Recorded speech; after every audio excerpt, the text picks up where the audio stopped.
All right, we're back again. We're gonna do either an M hinge or a W hinge. Basically, it's the same. It just depends on how you're looking at it. So it's very straightforward. And again, going back to my little piece of paper. This is just photocopy paper. So when this is used, essentially is if you are more cautious of the folded paper corners that we just did in the last segment, you may be concerned. I'll just show you. We just did this one here. If you don't like these sort of sharp paper edges and you want something a little bit softer against your image, then this is another option that you can use. The other thing is that with this type of hinge, it allows for more surface area to be held in place. You can see in this particular example, it's actually a good example for this, that these hinges work well, although this was previously folded. So there's a little bit of a rise in the object. So if you wanted something that would completely support an entire edge, an M or a W hinge would do that job. Okay? So I'm going to start with a longer piece of paper, and all we're going to do is fold it. Pretty straightforward.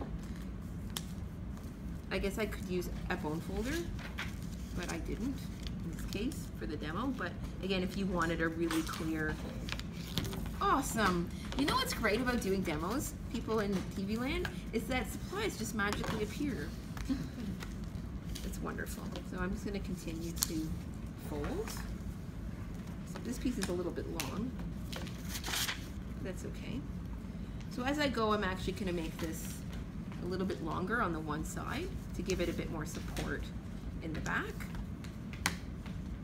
Oops, this piece is a little wrinkly. It's okay, I'll trim it back.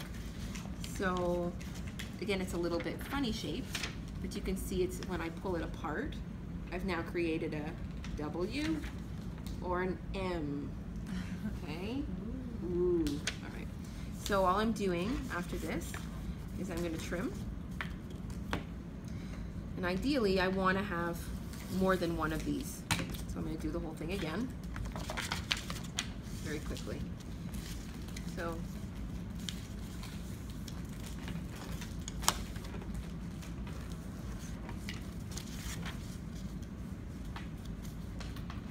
and again, depending on how big your piece is, you can make your folds as wide or as narrow as they need to be.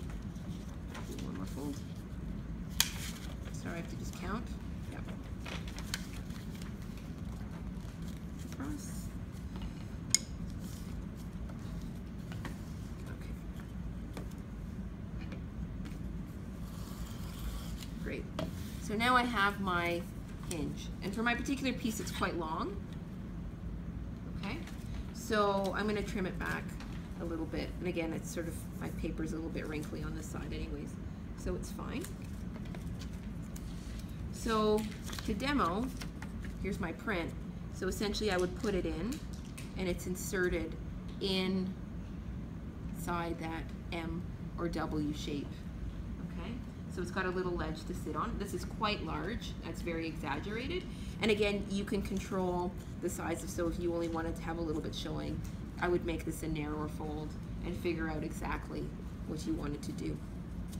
So I'm doing this on one edge, but however, what if I want to have it on more than one? So then what I would do, I'm going to open this up a little bit, and you can actually clear out my space out of the way so you can see. So I know it's going to sit in this funny little ledge. So I'm just going to cut a groove in. Okay, now I can trim this down. So again, to demo, you got the print and your little edge here, and then what you can do is then insert this other hinge right into it. Again, I'm doing this crudely. If this was a real object, actually, I think I've got this is upside down. There we go. Like so. So this would just insert in.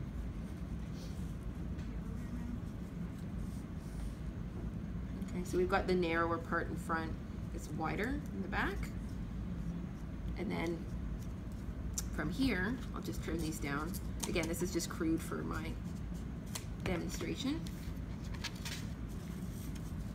So putting this in, then I would use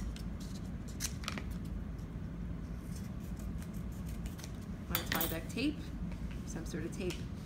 Because these are not touching the object, if you were doing something really crudely, you wouldn't have, if you really wanted to use a bad tape, you could.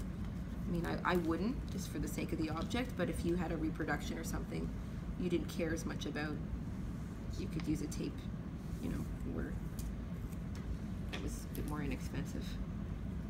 So I'm just putting the tape partially over the hinge and then partially on the board, and that'll keep it in place. So it keeps, essentially what you see is that it will keep your object a lot more firmly in place than with just the corners.